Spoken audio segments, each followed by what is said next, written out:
Sir कई लोग traffic नियमों का पालन करने के लिए हेलमेट पहनते हैं, पर कई लोग चालान से बचने के लिए कि जहां पुलिस पुलिस वालों को देख लिया, हेलमेट लगा लिया, थोड़े आगे जाके फिर निकाल दी कि यार हवा आने तो, ठंडी हवा लगनी चाहिए।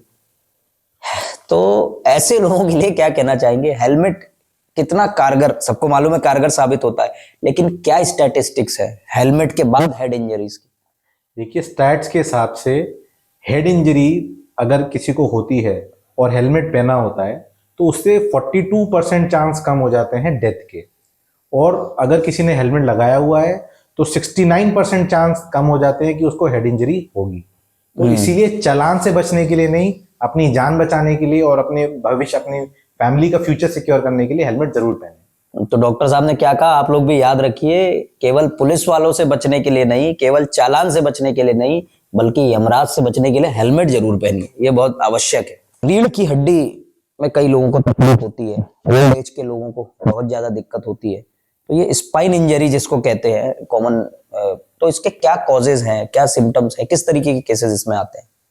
देखिए, स्पाइन इंजरी एक्सीडेंट के बाद, गिरने के बाद, या कभी कभी ओल्ड एज में हड्डियां कमजोर हो जाती हैं जिसको हम ऑस्टियोपोरोसिस कहते हैं, उसकी वजह से भी स्पाइन इंजरी होती है। कभी कभी शरीर में कोई दूसरा कैंसर होता है जो रीढ़ की हड्डी में फैल जाता है और उसकी वजह से भी स्पाइन इंजरी, स्पाइन फ्रैक्चर होते हैं। इसके कॉमन लक्षण क्या होते हैं? कमर में दर्द, बैक पेन होता है, हाथ में, पैर, अगर सर्वाइकल में है तो हाथों में झंझनाहट होती है, सुनपन आता है, पैरों में झंझनाहट होती है, पैरों में सुनपन आता है, पैरों में कमजोरी शुरू हो जाती है। ये कुछ सिम्टम होते हैं स्पाइन इंजरी के।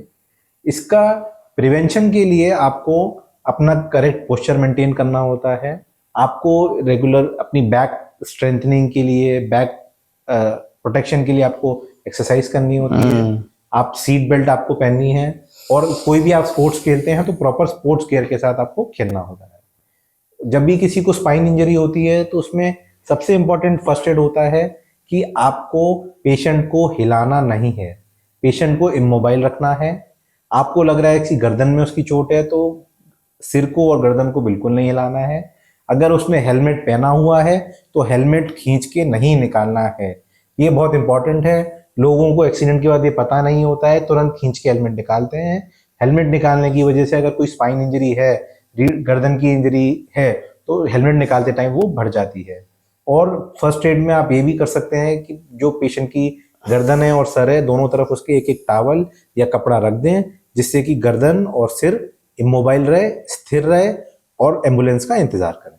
मतलब इस तरह का कोई एक्सीडेंट होता है, कोई ऐसा व्यक्ति आपको मिला अचेत अवस्था में हेलमेट लगाए हुए, तो आप उसका हेलमेट ना हटाएं, हेलमेट खींच के ना निकालें। अगर हेलमेट का आगे का जो ट्रांसपेरेंट कवर होता है उसको ओपन कर लें, उसको ओपन कर लें। ओके, ये बहुत आवश्यक चीज है, ये लोगों को नहीं मालूम होती।